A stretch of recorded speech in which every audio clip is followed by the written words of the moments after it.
Indian medical history में एक ऐसा केस आया जिसने पिछले कुछ दिनों में लोगों को झकझोर के रख दिया। 32 साल का एक युवक हरीश राणा, जिसके परिजनों ने उसके इच्छा मृत्यु की मांग की। वो 13 साल से कोमा में था और अब सुप्रीम कोर्ट के आदेश के बाद उसे इच्छा मृत्यु दी जाएगी, यानी उसे पैथी यूथनेशिया दिया जाएगा। वो फिलहाल नई दिल्ली स्थित एम्स में भर्ती है और उस प्रक्रिया को शुरू कर दिया गया है।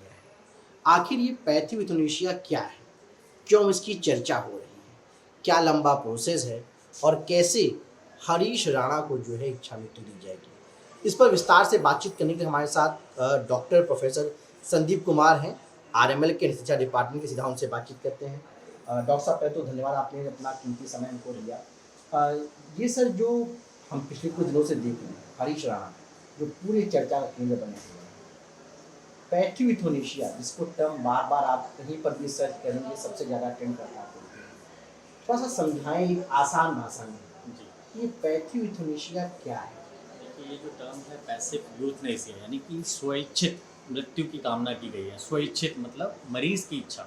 अब इस केस के अंदर मरीज़ हमारा 13 साल से कोमा में, वो अपने आप से अपना डिसीजन नहीं ले सकता है।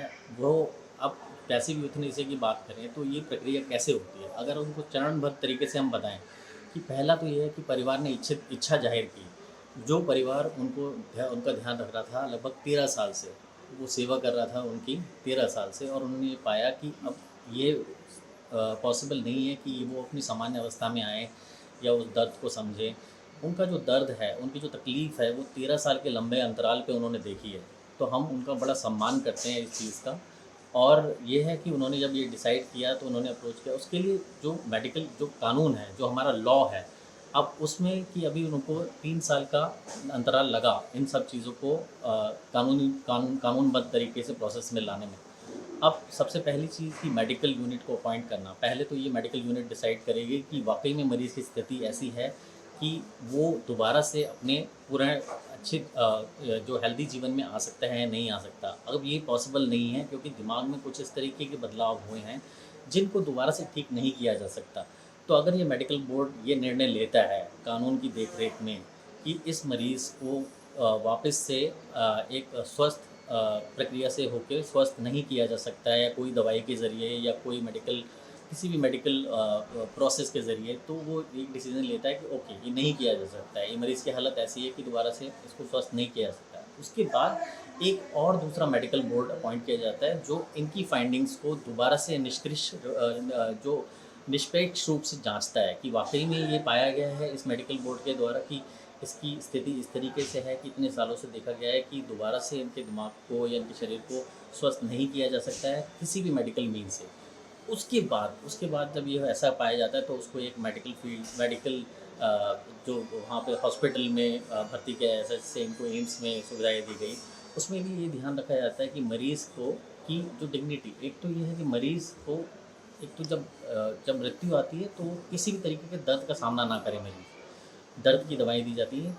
ऐसे स्टेप बाय स्टेप करने के लिए पहले तो जैसे अगर मरीज़ वेंटिलेटर पे है या मरीज़ कुछ ऐसी दवाइयों पे है जो जीवन रक्षक दवाइयाँ हैं, जिससे उनका ब्लड प्रेशर कंट्रोल में किया जा रहा है, दिल की दवाइयाँ चल रही हैं, कुछ एंटीबायोटिक चल रही है, उनको धीरे-धीरे स्टेप बाय स्टेप कम किया जाता है। उनको खाना दिया जा रहा है नली के ज़रिए या किसी भी और तरीके से, उसको धीरे-धीरे चरणबद्ध तरीके जी। से बंद किया जाता है। और ये पूरा ध्यान रखा जाता है कि मरीज़ को दर्द ना हो। अच्छा, तो इसीलिए इसमें पैलिएटिव केयर का भी रोल आ जाता है कि वो पैलिएटिव केयर में आपको दवाइयाँ दी जाती हैं ताकि मरीज़ को दर्द ना हो बिल्कुल भी, और वो धीरे-धीरे मृत्यु की तरफ जाए। ऐसे ही वेंटिलेटर को धीरे-धीरे कम किया जाता है और दर्द की दवाइयों के साथ, और ये ध्यान रखा जाता है कि वो धीरे-धीरे मृत्यु की तरफ जाए। सर, जैसे कि आपने जो बताया कि धीरे-धीरे पूरी प्रक्रिया को पालन किया जाता है। अब पहले तो हम सर ये समझना चाहते थे कि क्या इसमें जब मरीज़ शिफ्ट होता है हॉस्पिटल में, तो सामान्य वार्ड में उसको करते हैं या किसी आईसीयू में शिफ्ट करते हैं? वो स्टेप कैसे होते हैं कि पहले क्या करेंगे, उसके बाद सेकंड स्टेप क्या करेंगे? वो थोड़ा प्रक्रिया को आप समझाएँ। जी, एक्चुअली हर एक हॉस्पिटल, जैसे हमारा अर्नल हॉस्पिटल में भी हमारे पास पैलिएटिव केयर की सुविधाएँ हैं। पैलिएटिव केयर सुविधाएँ उन मरीज़ों को दी जाती हैं जिसमें जैसे बहुत सारे ऐसे मरीज़ हैं जो जिनका जो पूरी तरीके से इलाज अगर संभव नहीं है, जैसे कैंसर पेशेंट्स हैं हमारे पास, है ना? उनको काफ़ी ज़्यादा दर्द है और वो ऐसी बीमारियाँ जिसमें जीवन को खतरा है लेकिन पूरी तरीके से स्वस्थ नहीं हो सकते हैं, तो उनको पैलिएटिव केयर वार्ड में रखा जाता है या पैलिएटिव केयर यूनिट होती है, उसमें रख के उनकी सुविधाओं का ध्यान रखा जाता है। सबसे ज़्यादा दर्द का निवारण रखा जाता है और साफ सही शब्दों में उनके रिलेटिव्स मरीज़ को ये बता दिया जाता है कि ये जो दवाइयाँ हैं ये जीवन को आगे बढ़ाने में हेल्प नहीं करेंगी, ये जीवन को जो जो उनका जीवन है उसको दर्द रहित मृत्यु की तरफ लेके जाएंगे। तो ये बहुत ज़रूरी हो जाता है जब एक मरीज़ इस स्थिति में होता है कि उसकी मृत्यु आने वाली है, लेकिन हम ये चाहते हैं कि उनकी जो मृत्यु है उसको पूरे सम्मान के साथ वहाँ तक पहुँचाया जाए। सर ये हरीश जी केस में जैसे अब वो एडमिट हो गया एम्स में, और अब जैसा आपने बताया कि धीरे धीरे जो तमाम चीज़ें हैं, जो मेडिकल ट्रीटमेंट था वो उससे हटाया जाएगा, तो सर पहला स्टेप क्या होगा हरीश केस में, दूसरा क्या होगा, तीसरा क्या होगा कि जब हम इस प्रक्रिया की तरफ जाएंगे? देखिए, ये मरीज़ की हालत के ऊपर निर्भर करता है। जैसे अब हरीश जी के केस में उनके जो माँ-बाप हैं, उनका एक तो उनके डिसीज़न का सम्मान करते हैं हम। जब वो उनको लेके आए, एक तो 13 साल से वो उनकी देख-रेख कर रहे थे। अभी ये है कि हर एक मरीज़ का, जैसे मान लो हमारा पेशेंट हमारा वेंटिलेटर पे है या हमारा कुछ ऐसी जीवन रक्षक दवाइयाँ चल रही हैं, तो हर एक केस अलग हो सकता है। ज़्यादातर ऐसे केसेस में यही होता है कि मरीज़ अगर वेंटिलेटर पे है या जीवन रक्षक दवाइयाँ चल रही हैं, उनकी कुछ हरकत नहीं है, शरीर में कोई हरकत नहीं है, दिमाग में कोई हरकत नहीं है, तो उन सब केसेस के अंदर ये जांचा जाता है मेडिकल यूनिट के द्वारा। जैसे मैंने आपको बताया, पहले एक मेडिकल एक कमेटी होती है, पूरी जांच देख करती है, उसके बाद एक और मेडिकल कमेटी होती है, वो जांच करती है। उसके बाद जब ये दोनों सलाह बना लेते हैं और तो प्रॉपर लीगल तरीके से, जैसे इन्होंने सुप्रीम कोर्ट के में पहुँचे और माननीय कोर्ट ने ये सर डिसीजन लिया। वो सर मैं मेरा सर ये जानना था कि जैसे हरीश अब एम्स में भर्ती, जी, तो मेडिकल बोर्ड ने रिकमेंडेशन के बाद सुप्रीम कोर्ट ने ऑर्डर दिया और अब वो प्रक्रिया शुरू हो गई। अब जब वो कल 2 दिन से जब भर्ती, अब यहाँ पे प्रक्रिया क्या होगी? क्या मतलब सबसे पहले वेंटिलेटर को हटाया जाएगा, फिर ऑक्सीजन सपोर्ट हटता है, फिर क्या दवाई देना बंद होगा वो, और जो हटेगा उसको कितनी कितनी उसको सब मॉनिटर किया जाए, क्या होता है सर? ये ना एक्चुअली जो डॉक्टर्स उनका ध्यान रख रहे हैं वो ये डिसीज़न उनका होता है ना? तो ये सारा इस बात पे डिपेंड करता है कि वो उस मरीज़ की हालत कैसी है। तो वो स्टेप बाय स्टेप, मैंने जैसे बताया, क्योंकि हम जब स्टेप बाय स्टेप कोई चीज़ करते हैं और सारी चीज़ें मॉनिटर की जाती हैं, मरीज़ का हार्ट रेट, मरीज़ की हर हरकत, दिमागी कंडीशन, दवाइयों का जो तरीका है देने का, वेंटिलेटर का है, वो धीरे धीरे होता है और हर एक मरीज़ में अलग हो सकता है। इनके केस में भी वो अलग हो सकता है और ये सारा डिसीजन जो उनकी देख-रेख करने वाली मेडिकल यूनिट है वो लेगी। अच्छा। सर अब जैसे आपने कहा कि पेन बहुत होता है, तो ये कैसे आइडेंटिफाई डॉक्टर्स करते हैं कि इस मरीज को पेन हो रहा होगा, अब उसको ये दवा दी जाए जो है? देखिए, देखो, जब भी पेशेंट को पेन होता है तो उसके डिफरेंट तरीके से वो एक्सप्रेस करता है। जैसे अगर मरीज़ बिल्कुल स्वस्थ है तो वो चिल्लाता है, दर्द होता है। लेकिन इस केस में जब मरीज़ का दिमाग ठीक से बिल्कुल काम नहीं कर रहा है ठीक से, तो कुछ हीमोडायनेमिक्स में बदलाव होता है, हार्ट रेट में, बीपी में, इस तरीके के चेंजेस होते हैं। तो दवाइयाँ दी जाती हैं जिससे मरीज़ को तकलीफ़ ना हो ज़्यादा और दर्द का भी निवारण रहे।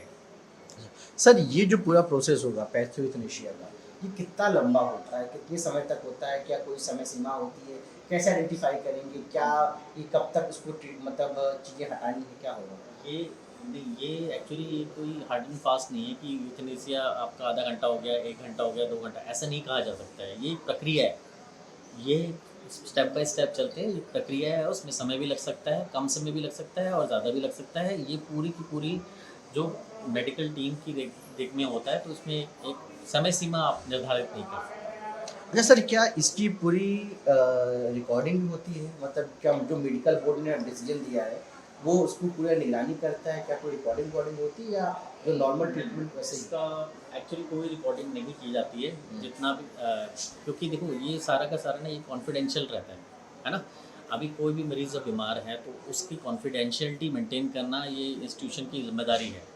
क्या उसके परिवारजन ये चाहते हैं? नहीं। क्या वो मरीज़ ये चाहता था? नहीं।